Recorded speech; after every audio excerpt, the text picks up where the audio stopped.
these are just some of the points on the buy-side considerations.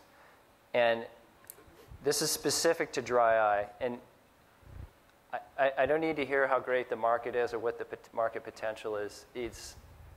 And you can see from everything today, and especially if Wiley was sitting right there, he would, that's who you have to go through, and it's science only. Nobody cares about your next round. Nobody cares about Allergan's earnings or patent expiries. You have to put all that out of your mind. The first thing to ask, is this going to work? And there has to be kind of a compelling scientific story, I believe, to justify going to the next stage. And Jean-Michel, it sounds like that's sort of your science first seems to be the driver, assuming everything else is somewhat in place. So yeah, as I was mentioning early on, at some point in time, we'll have to see human data. And maybe more so in dry eye, the design, the quality of the data, and the endpoints that are looked at in a phase 2 are going to be absolutely critical.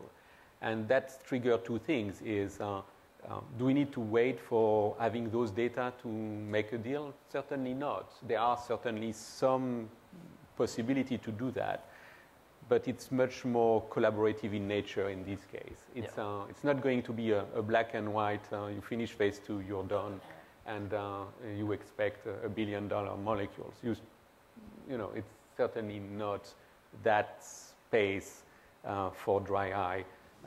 If you're talking about an AMD drug, for example, it's where we know some of the mechanism of action, where there is much more way to borrow knowledge from oncology field, for example. It's a different animal. Dry eye is still very exploratory in nature. Yeah. And I think we covered the second point. Can it be protected? Is it approvable? And there was a lot of great questions asked of the earlier panels with Dr. Abelson, Dr. Chambers, and Dr. Kaplan, and others about, well, what about this? What about that? If we had a sign here, a symptom here. These are all the questions we have in our mind because all the companies up here deal with ocular surface disease and dry eye, and we're very sober about the prospects. Everybody comes in and says, hey, we're going to do phase 1, phase 2, phase 3, and we're going to be approved by 2014. We know there's going to be a phase 1, 2 phase 2s, maybe 3 phase 2s, a reformulation, a phase 3, then we got and then two more phase 3s, and then if we're lucky, we'll get approval. So that's what we're thinking about. Tracy, do you guys build in that kind of reality into your models? Yeah. We do, absolutely. So, we have that full discussion of where the companies think they are, and then what we use our own experience to say what may or may not happen, knowing that nothing is as simple as phase 1, phase 2, phase 3. In any disease area, nothing is that simple.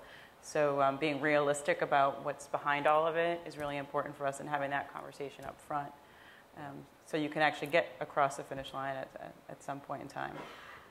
Do you have anything to add to that, David?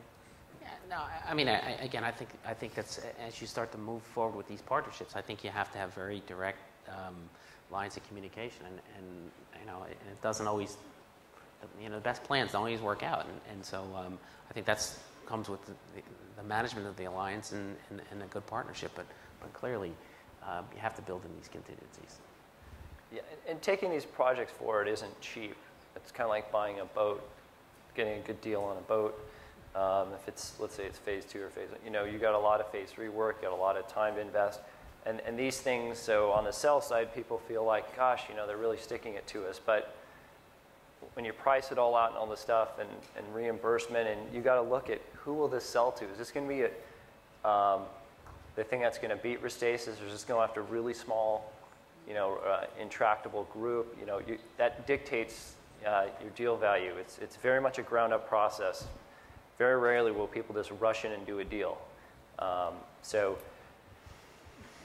People may move fast in the beginning, but ultimately you have to do your homework before you get these things through management, because they are ultimately going to be pretty pricey on the buy side. And that's what I'm talking about. Does it pencil? I personally don't like financial models that much and all that stuff. If it works, we'll figure it out. But you do have to do modeling, even though it's usually very inaccurate, to at least set goalposts. So you can also talk to the management or to the board. There's some fair value accounting things you have to keep in mind, but it does get down, but it doesn't ultimately drive a deal, but you got to be within those goalposts.